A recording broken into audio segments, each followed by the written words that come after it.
Isso daqui, essa belezinha, foi uma das coisas mais difíceis que eu já fiz na minha vida. Se você tá escrevendo a sua tese, se você tá escrevendo a sua dissertação, eu sei o quão desafiador esse momento é, e por isso eu fiz esse vídeo para te falar como que você pode escrever a sua tese ou dissertação de forma mais rápida e sem surtar.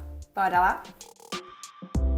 Eu sou a Duda Kraus, eu fiz meu doutorado e um pós-doutorado na Inglaterra, na área de imunologia, e no @me.phd eu falo sobre tudo relacionado a estudar fora, fazer pesquisa no exterior, bolsas de estudo, contratações no exterior, aqui nesse canal também. Então, se você ainda não está inscrito, se inscreva no canal e já deixa um like nesse vídeo. Agora vamos lá. Primeira coisa, eu acho que é realmente a gente encarar essa etapa do processo com a seriedade que ela deve ser encarada. É um processo difícil, é um processo custoso. Se fosse fácil, todo mundo teria um doutorado ou um mestrado, certo? Com relação a isso, é o que eu quero começar nesse vídeo, que é o planejamento. Não basta você falar, olha, vou escrever 2-3 horas por dia, ou vou escrever 40, 50 horas por semana, se você não tiver o que você quer obter, qual o objetivo, qual a pequena meta que você quer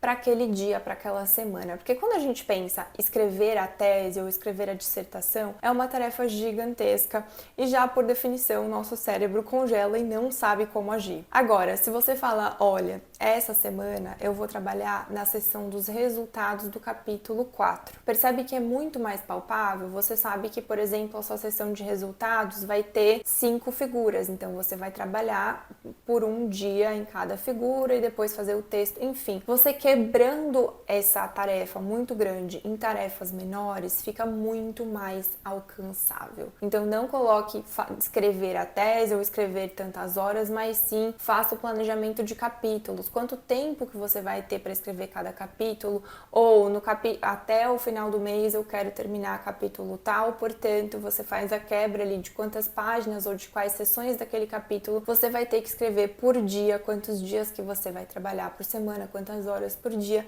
para que você chegue nesse objetivo. E aí, óbvio, a gente pode recalcular, né, a rota, a gente pode recalcular a velocidade conforme você avança, mas é muito importante ter esse planejamento diário, até para que a gente tenha o senso de ter conseguido, de ter alcançado essa meta. Quando a gente alcança essas metinhas, isso dá mais gás, dá mais motivação para você voltar no outro dia e escrever. A segunda dica que é muito importante é você não se preocupar em escrever perfeito ou muito bom na primeira vez, na primeira versão, tá? Quando a gente começa a fazer isso, isso é muito característico de nós acadêmicos, né? A gente quer escrever de uma maneira muito responsável ou muito precisa, ou muito... A gente gosta da minúcia, né? Mas nesse caso, o que você quer? Você quer simplesmente tirar da sua cabeça e colocar na página, colocar ali na sua tese, no seu documento, tá? E você fazendo isso da forma mais fluida e mais rápida possível e deixando para revisar detalhes depois, você otimiza muito esse processo de escrita. Então, escreva primeiro,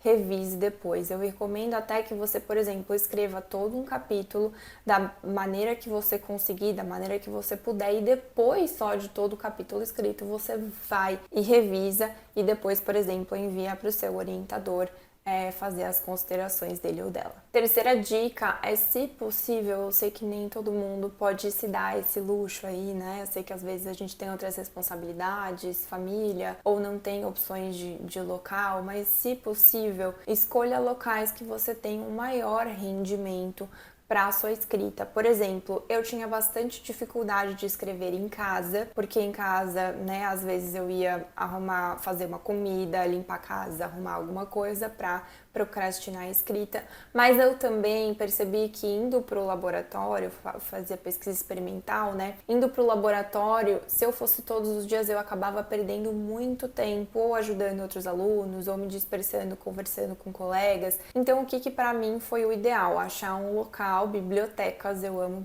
bibliotecas. Como óbvio, eu também escrevi em Manchester, eu tinha uma opção imensa de bibliotecas maravilhosas, mas talvez não vai ser o seu caso. Você provavelmente pode achar aí um cantinho da sua universidade, ou às vezes uma sala do seu departamento que não é muito usada, ou até a biblioteca do seu campus. Enfim, veja o que tem à disposição e o que funciona para você. Tem gente que gosta de estar num ambiente mais colaborativo, com outras pessoas também para você conversar ou trocar, e tem gente que rende muito bem em casa. Se você rende muito bem em casa, não tem por que sair, mas é importante que você também implemente uma rotina, tá? E essa é a próxima dica. Você ter uma rotina estruturada nessa fase faz toda a diferença, porque a gente não tá falando de algo que você vai fazer em uma semana, muito provavelmente não. Você provavelmente vai demorar pelo menos 2, 3, às vezes 4 meses para escrever a sua tese, isso se você estiver fazendo dedicação exclusiva, certo? Então, e é um período muito cansativo mentalmente e psicologicamente também. Então, o que a gente tem que ter? Uma rotina. Escolha horários onde você rende bem, de novo, se você puder, né? Eu sei que às vezes isso é um privilégio. Se você consegue escolha horários que você rende bem, que você consegue trabalhar e escrever melhor. Eu, por exemplo, não sou uma pessoa matinal.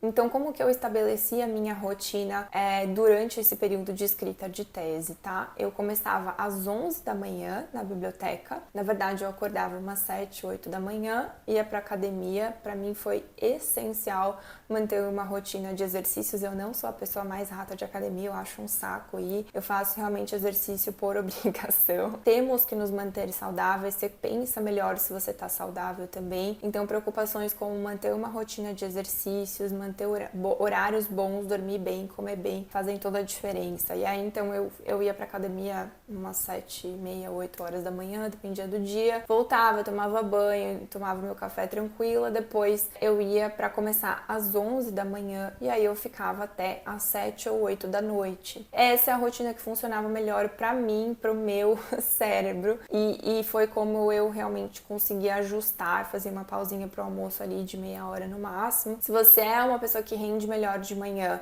e você consegue trabalhar nessa tese, nesse documento, nessa escrita de manhã, faça isso, vai te ajudar muito. A gente precisa ali utilizar todas as ferramentas que a gente conseguir. Próxima dica que eu te dou: se você não tá com a tese assim muito pronta, muito estruturada, com tudo assim muito engatilhado, e você sabe que nem eu, você vai passar meses fazendo isso ainda exclusivamente, eu acho muito importante a gente delimitar momentos de pausa, momentos de lazer, um dia de folga por semana pelo menos, tá? Eu sei que tem gente que diz que às vezes prefere tirar, por exemplo, 3 períodos de folga ao invés de tirar um dia inteiro, então você pode fazer conforme funciona melhor pra você, mas é muito importante essa pausa, porque a gente tá num período da vida que a gente precisa ter um alto rendimento, mas que a gente também quer evitar o burnout, né? Não adianta de nada você correr uma maratona ali e já dar todo o seu gás no primeiro quilômetro e depois não ter energia pro resto. É uma maratona, tá?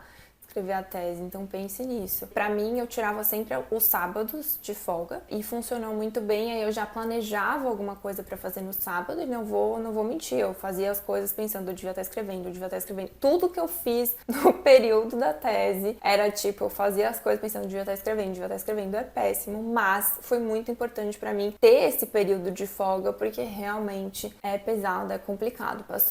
Eu acho que depois de 2 meses que eu tava escrevendo assim mais intensamente, eu também tive uma semana que eu cheguei num limite que eu não tava mais rendendo e eu me dei mais 2 dias de folga, tirei 3 dias de folga. Se você tirar muito tempo de folga, depois se atrasa todo o planejamento, etc. Então tenham muita consciência das folgas que a gente tira, porque querendo ou não, você tá ali pra terminar, né? Pra alcançar esse objetivo. A penúltima dica é com relação ao seu orientador, tá? O ideal é que você peça feedback, né, para o seu orientador, para a sua orientadora, desse documento, desse trabalho que vocês fizeram de certa forma juntos, né? E aí a gente tem, assim, normalmente problemas quando envolve essa questão de feedback. Às vezes você tem um orientador ausente, às vezes você tem um orientador ou orientadora desorganizado, às vezes você tem alguém que a comunicação não é tão boa, às vezes você até tem uma pessoa muito boa, mas que nessa fase talvez vai demorar um pouco para dar feedback e correção. Então, o que eu recomendo que você faça? Que você comunique todos esses passos de planejamento ao seu orientador, à sua orientadora. Você fala, olha,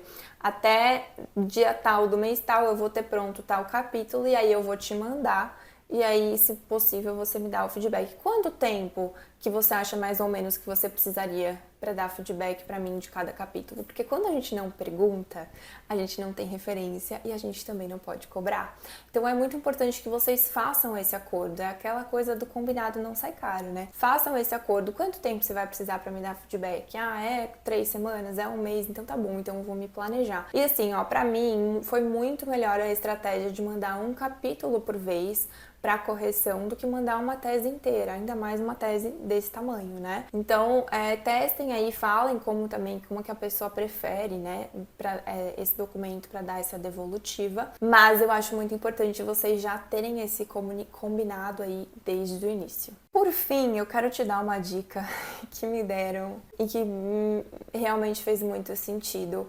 Em algum momento você vai ter que aceitar que aquilo é o que você vai fazer para aquela atividade, para aquela tarefa. Porque assim, a verdade é que a gente poderia ficar anos escrevendo a tese, a gente poderia ficar um ano inteiro revisando, achando artigos, melhorando gráficos, fazendo as coisas mais bonitas e fazendo análises novas e trazendo outro ângulo. Sim, você poderia, mas o quanto que é suficiente para aquele documento? Quanto que é o melhor que você consegue fazer, mas dentro daquele período de tempo que você se comprometeu, tá? Então, muitas vezes não vai ficar perfeito.